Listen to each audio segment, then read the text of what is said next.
In 26 AD, a soldier called Pontius Pilate was sent to Judea to impose order on a troublesome Roman province. He policed a volatile people for 10 years, suppressing uprisings and crushing riots. But the historical account of Pilate's long career has been overshadowed by a single event: the trial and execution of Jesus. According to the Gospels, Pilate condemned Jesus on the accusation of the Jews and then washed his hands of the whole affair. But this version of the trial ignores the realities of Roman rule in Judea, turning a blind eye to Pilate's own motives for disposing of Jesus. Does the gospel truth miscast Pilate as a weak ruler? In Greek and Roman sources, Pilate comes across quite differently. He's brutal, he's tough, he's efficient. He controlled a very difficult province for 10 years, a long spell as a provincial governor. He was a good Roman administrator. This is the story of Pontius Pilate, the man who killed Christ.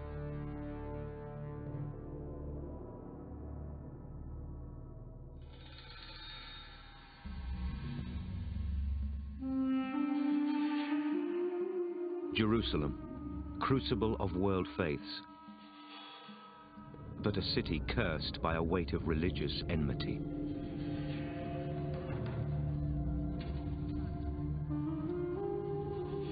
It was here, 2,000 years ago, the trial of Jesus took place, an event that still has the power to set Christian against Jew.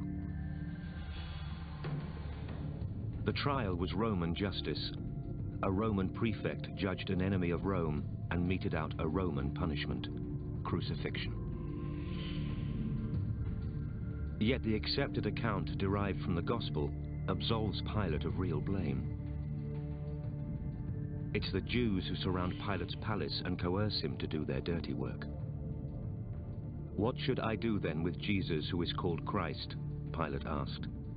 And they answered, crucify him. There's been a very long tradition of the Christian Church blaming the Jews, and the basis for this can be seen in the New Testament accounts of the trial of Jesus. It's the Jews who organize and manipulate the trial so that Jesus dies.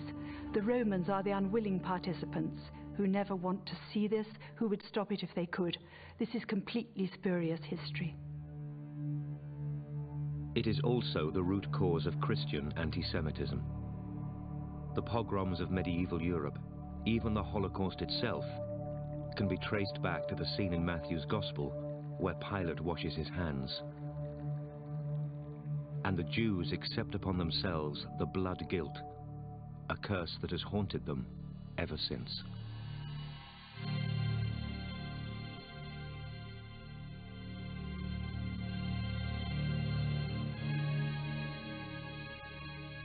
The picture of the Jews as responsible for the death of Jesus fuels the imagination of Christian writers from early on.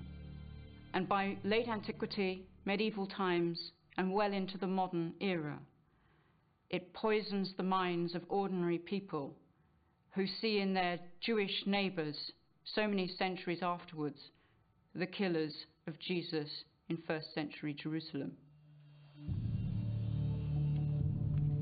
Pontius Pilate is the man at the heart of this controversy. The idea of blood guilt depends on Pilate bending under Jewish pressure. But the Romans had reasons of their own for killing Jesus. His trial was just one in a line of incidents in which a volatile people were put in their place by a harsh, no-nonsense prefect. Pilate has tended to be seen as a rather weak character. In actual fact, though, Pilate was really quite different.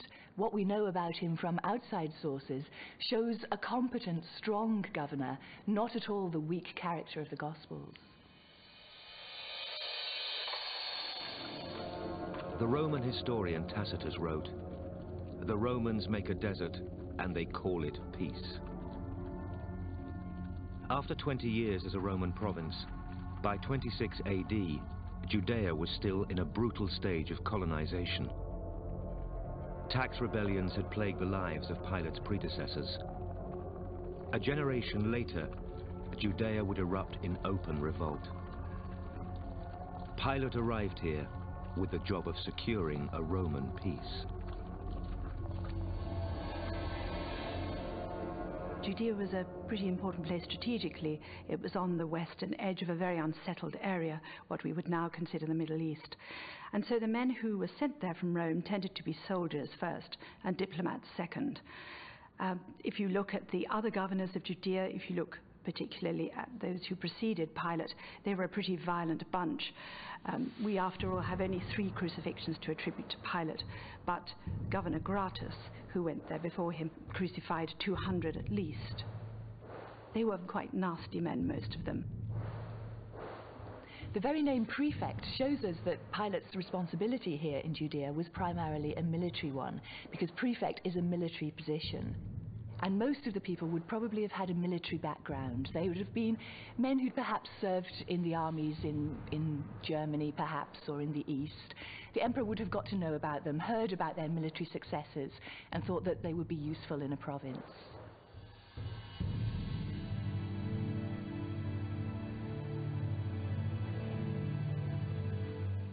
These are the ruins of Caesarea, built by Herod the Great on Judea's Mediterranean coast.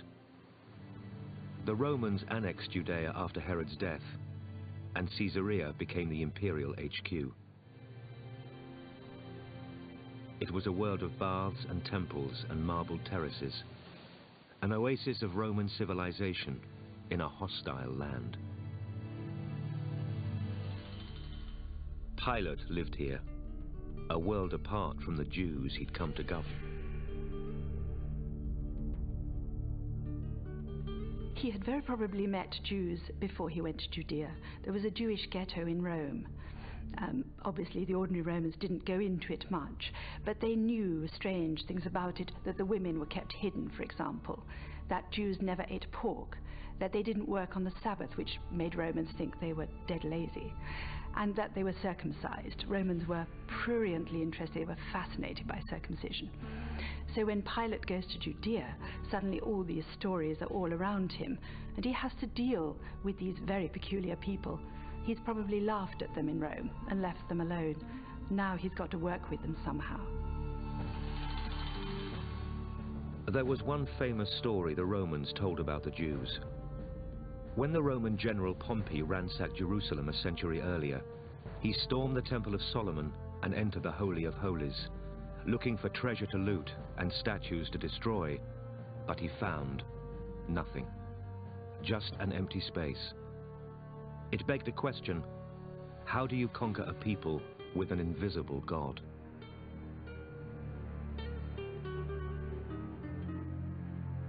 Religion was a central part of Roman life, and as prefect of Judea, Pilate was high priest of the Roman state church, a devout faith that informed his thoughts and actions. There's a crucial nexus between religion and power in the Roman mindset. The reason the Romans keep winning is that they are such a religious, such a pious people.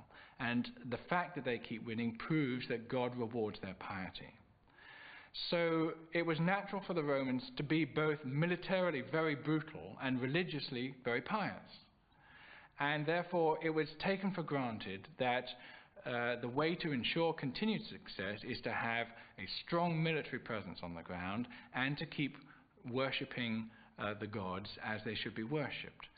And a crucial part of this, where religion and politics especially meet, is in the imperial cult. The only physical evidence that survives of Pilate, apart from a few coins, is an inscription from Caesarea recording a temple built by Pilate to his living god, the Emperor Tiberius. His devotion to the imperial cult immediately set him at odds with the Jews he'd come to govern. The Jewish historian Josephus, writing only 40 years after the event, records what took place. He describes a very different Pontius Pilate from that of the Christian tradition. His Pilate wasn't a man to be bullied by the crowd.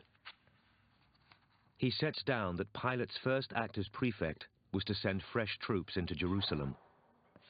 But the troops he chose were a provocation. Their standards carried the images of the Emperor Tiberius, flouting both the first and the second commandments. Thou shalt have no other gods before me. Thou shalt not make unto thee any graven image. The incident of the standards is a direct result of his wish to impose himself on Judea. There is a feeling in Pilate's mind that he's got to make a very strong statement right at the beginning, that he wishes to Romanize Judea, that he wishes to bring it under Rome in no uncertain terms. And to do this, the first thing he does is to take the Roman standards with the image of Tiberius on them right into Jerusalem, which had never been done before. Josephus describes the outrage caused by this insult to the law of Moses. Word spread from Jerusalem to the countryside, and a crowd of hostile Jews marched to Caesarea to protest against this assault on Jewish custom. It was a face-off between two worldviews, and for 6 days the protest continued, the Jews surrounding Pilate's palace.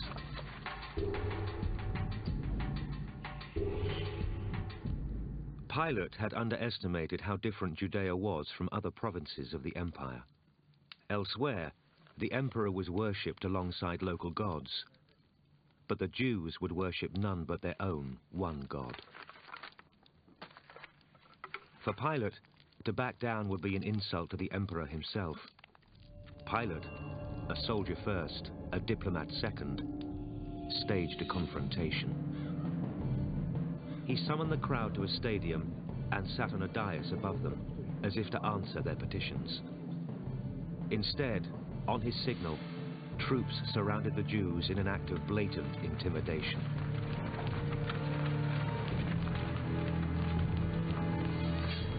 If drawn swords were meant to make them break and run, the plan backfired. As one, Josephus writes, the Jews fell to their knees, ready to die rather than transgress the law. Fearing a bloodbath, Pilate held back. I think this was a bad start for Pilate at the beginning of his period as governor. The first task of a Roman governor is to preserve peace, and rather than find himself raising the whole population in revolt, he decides he has to back down on this issue. But it must have stung. It must have hurt him that he couldn't get his way on this matter, that he realized then he had to negotiate his way carefully around the temple authorities, around the sanctity of the temple, and around the religious sensitivities of the Jewish population. The showdown at Caesarea taught Pilate a hard lesson. He turned to diplomacy to navigate the minefield of Jewish sensibilities and to ensure law and order for Rome.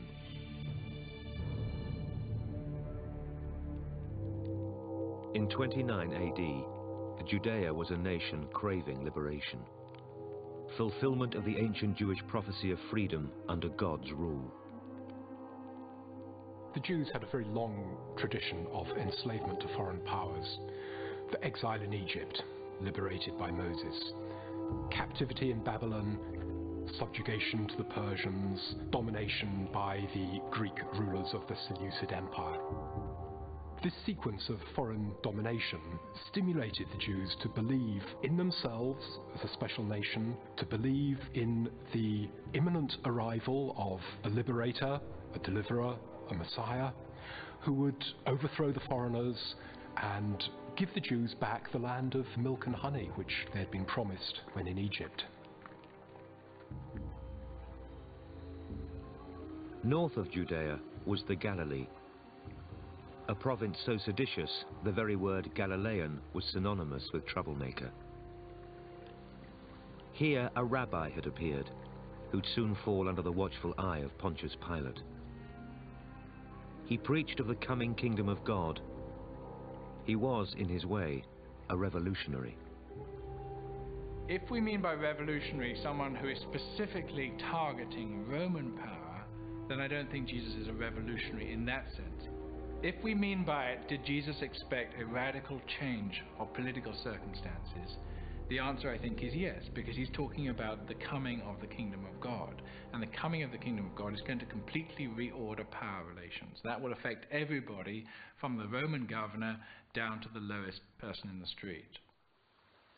The people who followed Jesus, I believe, had a number of different expectations, and some of them would have had the simple longing to be cured as soon as it could be seen that he cured people.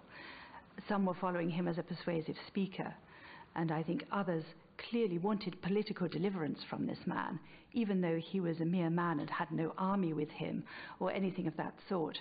His very eloquence persuaded them that maybe he was the man who could deliver Judea from the Romans. In the Gospels, Pilate has a bit part in Jesus' story. In the account of Josephus, it's the other way round. Jesus wasn't the first so-called Messiah.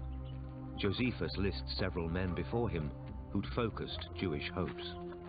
A slave called Simon, Athronges the shepherd, Judas the Galilean, John the Baptist. Each had challenged the ruling elite and been disposed of, killed either by the Romans or their Herodian allies. The Galilee in Pilate's time was a client kingdom of Rome.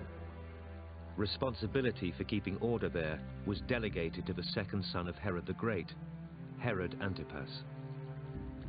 Luke records there was no love lost between Pilate and Herod, though no reasons given for the acrimony. Pilate expected Herod to deal with local troublemakers, but unlike John the Baptist, Jesus avoided Herod's grasp, leaving him free to travel into Pilate's sphere of influence. 5 times he came south to Jerusalem for the feasts, and there he was most definitely Pilate's problem.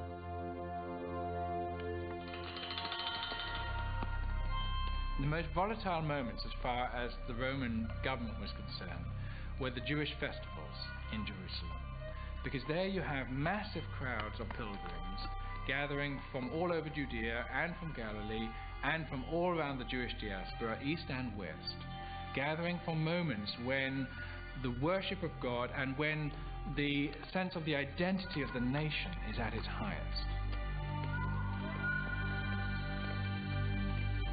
Most of the Jewish festivals had historical memories of times when God acted to liberate them from pagan oppression. They looked back to the Exodus from Egypt as the time when God went and said to Pharaoh, Israel is my people, and I'm going to do a job on you unless you let them go. And that's how it happened in the story. So, when the Jews celebrated a festival, what they were saying was, that's what God did in the past, and that's what we want him to do again right now with the particular pagans who we've got oppressing us here today. So it's not just they're all very excited, it's a religious occasion. It's they're excited because this is a religious occasion which has a sting in the tail, and Pilate had better watch out.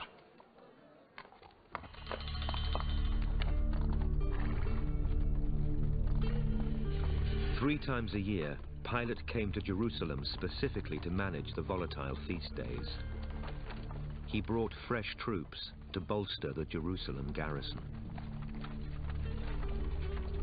He was bringing in troops precisely to make sure that law and order was maintained and that there was no rioting. And yet, ironically, the very presence of these troops in Jerusalem, in the crowded city, meant that rioting and disorder was actually much more likely. Josephus describes the hostility Pilate faced on these peacekeeping trips to Jerusalem.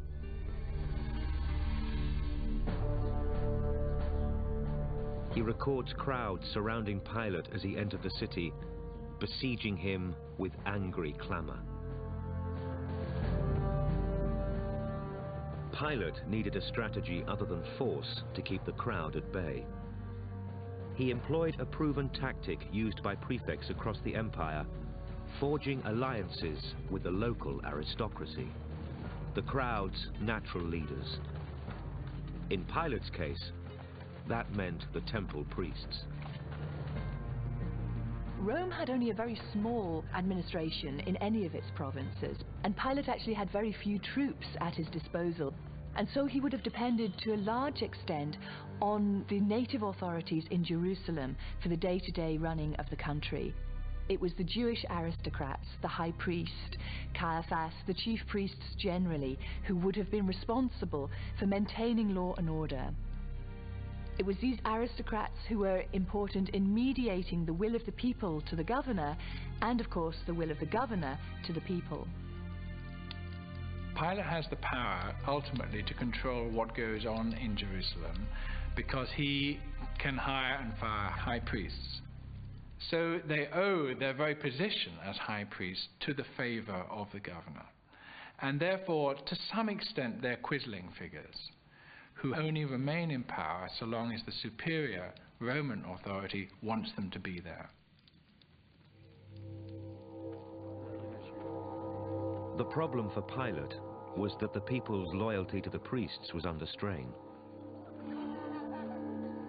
Their collusion with the Romans played badly with the crowd, and this popular resentment was fed by the arrival in Jerusalem of the Galileans and their rogue Messiah, Jesus. Many of the Gospels give the impression that Jesus only went to Jerusalem for that one final Passover festival. But in fact, we know from John that Jesus went up to the festivals quite often. And this is extremely exciting because we have on the one hand the ancient sources that show this wildly unpredictable, dangerous city.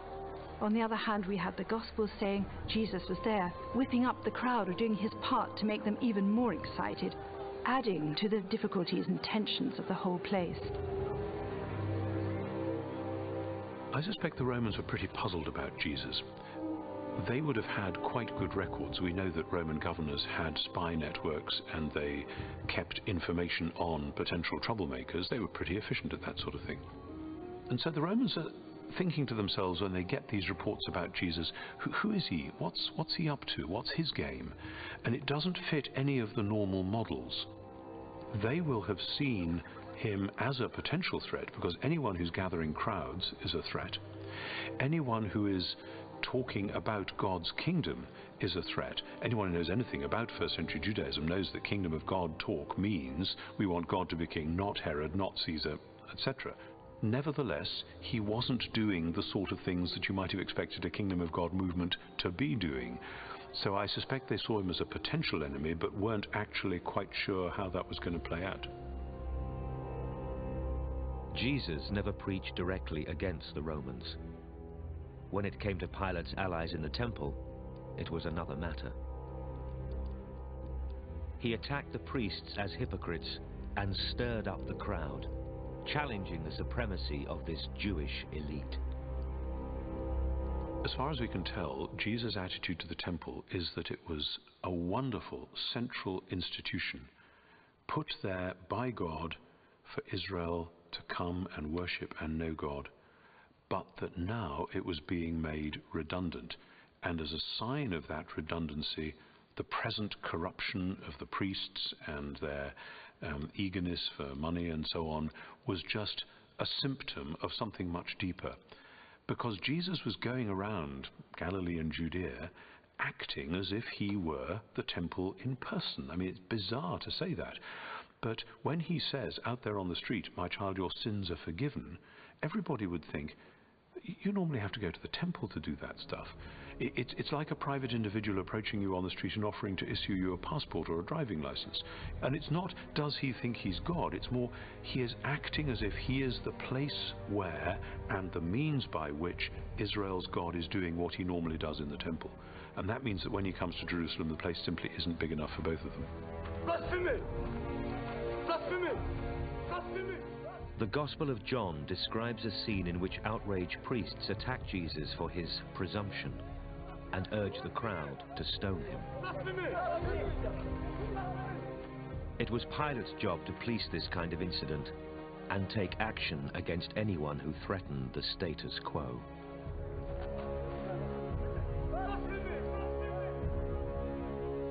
In Josephus, there's an incident that shows Pilate in action, clamping down on public disorder. Pilate had used temple funds to build an aqueduct. The crowd was angry at this deal between Pilate and the temple elite and surrounded the prefect's palace. With the priests compromised, it was up to Pilate to keep order. He did so brutally. It's a far cry from the Pilate of the Gospels. He gave instructions for soldiers to dress as civilians disguised in Jewish robes. Instead of swords, they carried wooden clubs. Outside, the anger of the crowd had turned to riot. In Josephus's phrase, a full torrent of abuse. Pilate gave the signal. His undercover troops moved in, isolating the troublemakers, clubbing some, arresting others. The Jews, Josephus says, caught unarmed by this prepared attack, withdrew, and thus the uprising ended.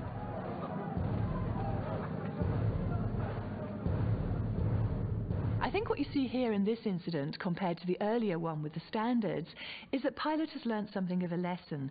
He realizes that there's no point in sending in Roman troops with their swords blazing, ready to cut down everybody who opposes him. And so what he's doing here is more a kind of a police operation. This is not the weak Pilate of the Gospels. This is a harsh, strong, no-messing governor.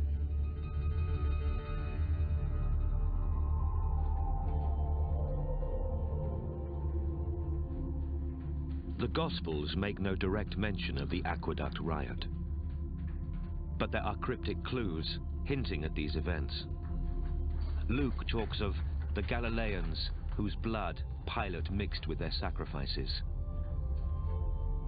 And then there's Barabbas, the man who, later in the trial of Christ, Pilate would offer to the crowd in a Passover amnesty. All we know of Barabbas is that, in Mark's words, he'd killed someone in the uprising. There's no doubting the violence of Roman rule in Judea, nor Pilate's readiness to be its brutal agent. Another holy festival had reached a bloody conclusion. At Passover, pilgrims would again come to Jerusalem, and Pilate would again have to exert his power. This time, the victim would be Jesus. There's only a short account of the Jesus affair in the pages of Josephus. He describes Jesus as a doer of startling deeds, a teacher of the people, condemned by Pilate to the cross. Josephus describes how, after Jesus' death, those that had loved him previously did not cease to do so, and up until this day, the tribe of Christians has not died out. He was writing 40 years after Jesus' death, at the same time the first Gospels were being compiled. They record the memories of men and women who'd followed Jesus, and describe in detail the events of 1 week in the prefecture of Pontius Pilate.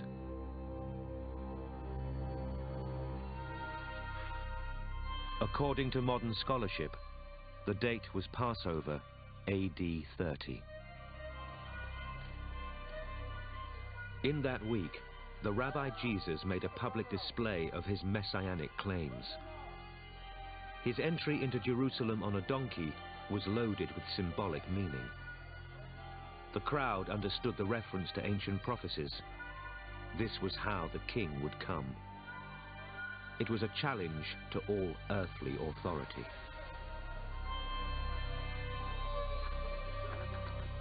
Next, Jesus moved to the temple, the seat of Pilate's Jewish allies.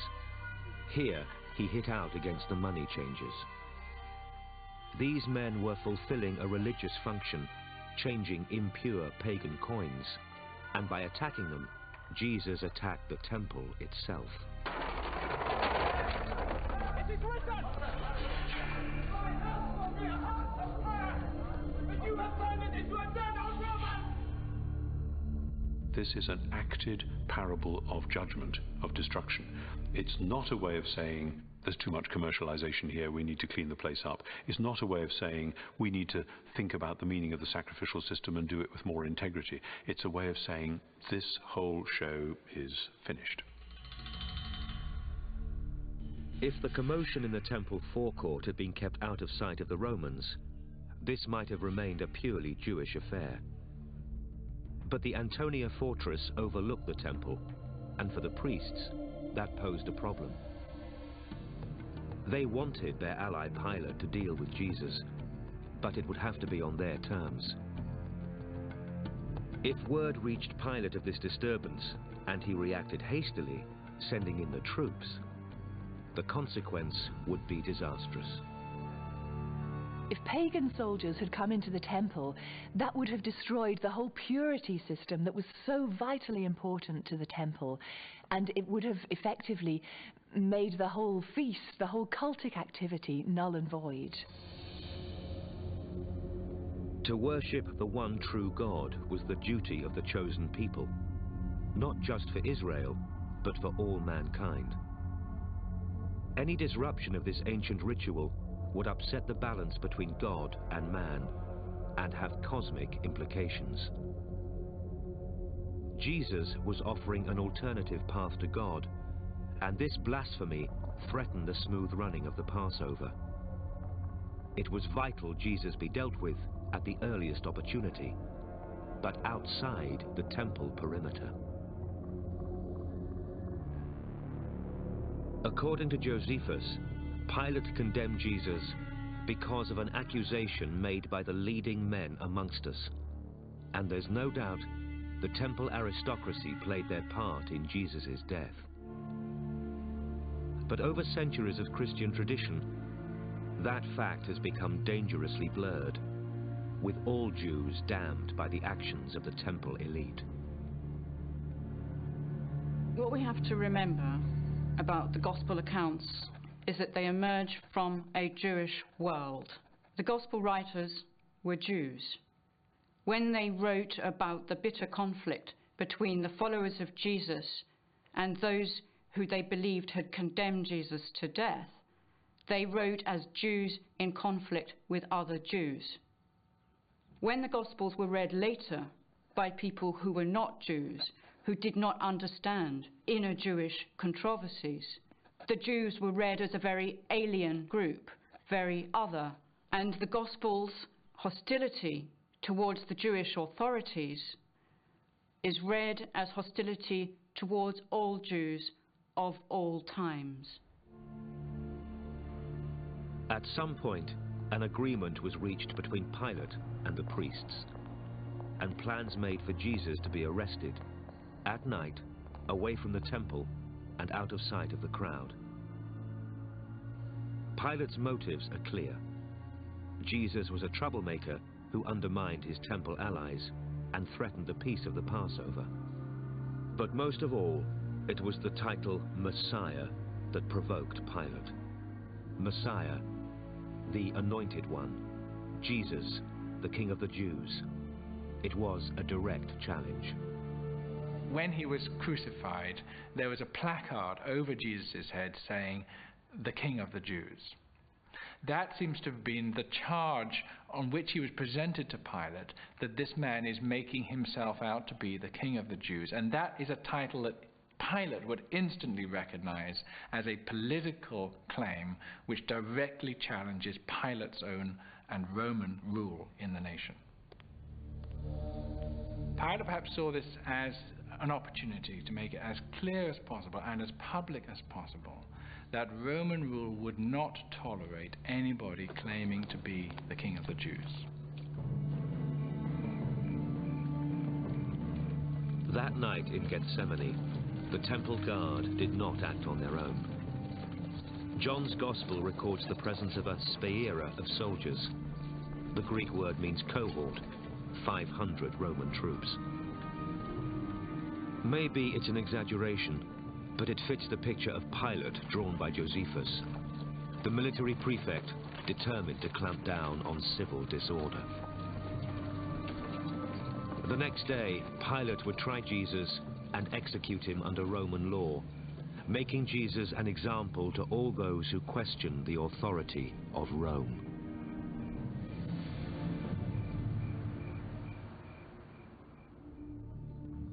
On the Passover, AD 30, Pontius Pilate crucified a man whose cult would one day sweep the Roman Empire. The morning of the day of the trial is one of the most fascinating moments in Pilate's life. Here, if you like, you have the moment when fate fingers him. But he would have got up as if it was an ordinary working day, which means that after he'd washed and dressed, he would have made his private devotions to the gods. He would have offered incense, he would have made his prayers, the way any Roman starts an ordinary working day. But how extraordinary it is for us to think that on this ordinary day for Pilate, he was going to have such a calamitous meeting, one that changed the course of history, if you like. According to the Gospels, Jesus spent the hours before his trial in the presence of Caiaphas, the high priest. It's one of several scenes that paints a damning portrait of the Jews. They goad Jesus and tear their robes in contempt. Caiaphas, the high priest, had genuine spiritual reasons to neutralize the blasphemer. But he had no power to order his execution. The only man with both motive and authority to see Jesus dead was Pontius Pilate. As far as the Romans were concerned, it had to be made absolutely clear that they and they alone were boss here. That if there were to be any leaders of the people of Judea, the Romans were going to appoint them. That's why they hired and fired high priests at will. And that therefore they were never going to allow some popular leader to arise from out the ranks of the Jewish population.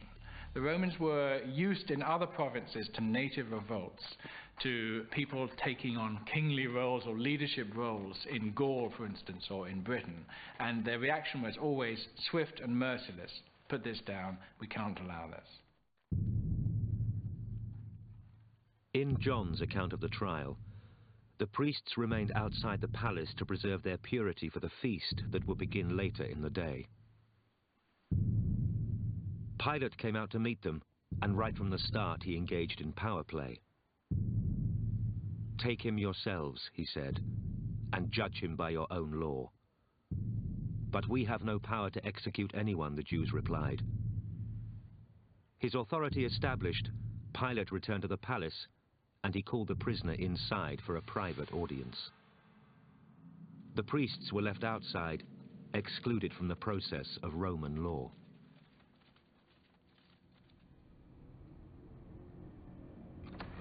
When Pilate calls Jesus to him, you have the extraordinary moment of a Roman governor and Jesus, face to face. You have the ultimate representative of Roman power, and you have this brigand, a common criminal, as far as he knew.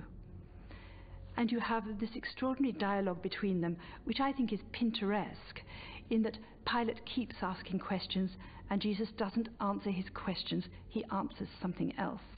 You have the two worlds meeting, but they're not meeting.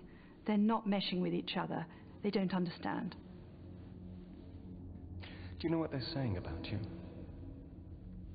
That you're the king of the Jews. Is it true? If I were an earthly king, my followers would have fought to prevent my arrest. My kingdom is not of this world. So you are a king. This is why I was born. This is why I came into the world. To testify to the truth.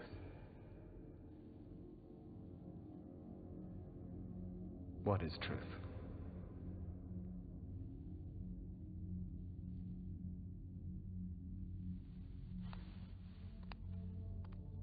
I think Pilate probably realized that Jesus was in a category apart, that he was different. He'd never met anybody like him. He may well have thought that Jesus was a deluded fanatic, that he was just mad, there were other mad people around who did silly things. Maybe Jesus was another one. And yet the sources imply, and of course they've been written up by Christians, that Pilate was also haunted by the clarity and the serenity and, in a measure, the silence of Jesus. We have to remind ourselves that the Roman imperial ideology was sweeping the Mediterranean world at the time. So when you find somebody who appears as a rival to Caesar, this is not just a political issue, this is also a religious issue. Jesus had emerged as a threat to the empire, a man Pilate needed to destroy. But there was also a golden opportunity here for Pilate to use Jesus as a pawn against the Jews. He returned to the priests and questioned them further. They described how Jesus had caused trouble all the way from the Galilee, at which point Pilate sent Jesus to Herod Antipas. In the Christian tradition, this episode is presented as evidence of Pilate's weakness. He is passing the buck. Alternatively, Pilate saw here a way to repair a broken relationship. By offering Herod a role in the governance of Judea, he could bring an important ally back on board. The gesture worked. Herod satisfied his curiosity, questioning Jesus, and sent him back to Pilate. According to Luke, that day Herod and Pilate became friends. But Pilate had even more to gain from this trial. He could use it to strengthen his authority over the Jews, priests and crowd alike. He staged a piece of theatre, using as bait the prisoner Barabbas, arrested in an earlier disturbance.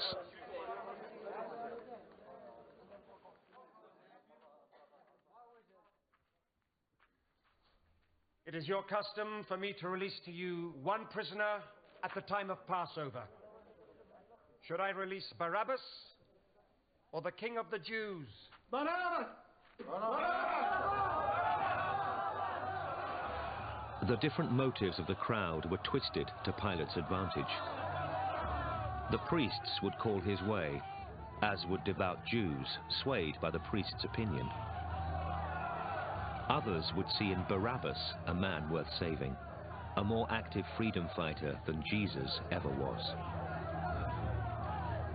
Pilate's masterstroke came in goading the crowd with the very idea of kingship. Was this low-born nobody their king? His contempt invited betrayal.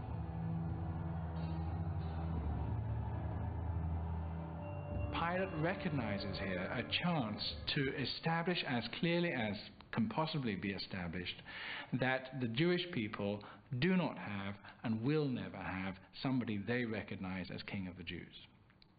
So he keeps coming back to them and saying, what do you want me to do with the King of the Jews? And they say, crucify him. What shall I do with the King of the Jews?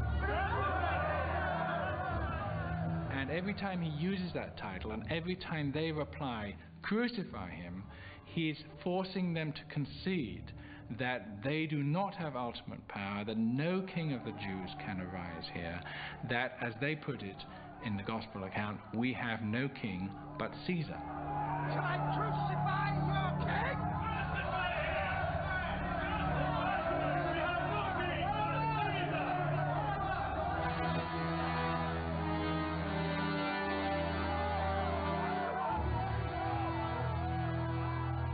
Pilate essentially has won the day. Not only has he got rid of Jesus, who was a troublemaker, and he wanted to get rid of him anyway, but he's also goaded the chief priests into this terrible declaration that they have no king but Caesar. All in all, it was a good day's work for Pilate.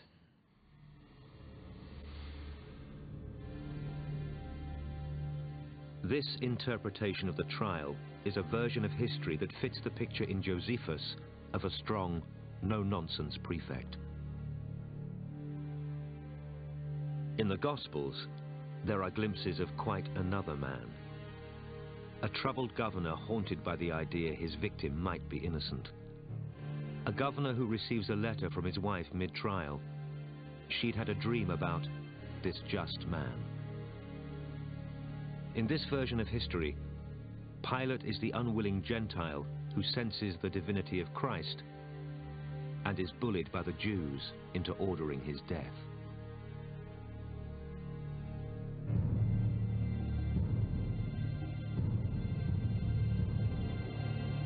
The fact is, Pilate dealt with Jesus the way governors all over the empire dealt with rebels. Killing the Messiah reaffirmed the authority of Rome. Jesus wasn't the first troublemaker Pilate had dealt with, nor was he the last. 5 years after the trial of Jesus, another Messiah challenged Pilate, a prophet from Samaria this time. Josephus describes how Pilate sent in the troops. He had the prophet and all his followers slaughtered. That was what happened to those that defied Rome. Their kingly pretensions were mocked, and their bodies were butchered.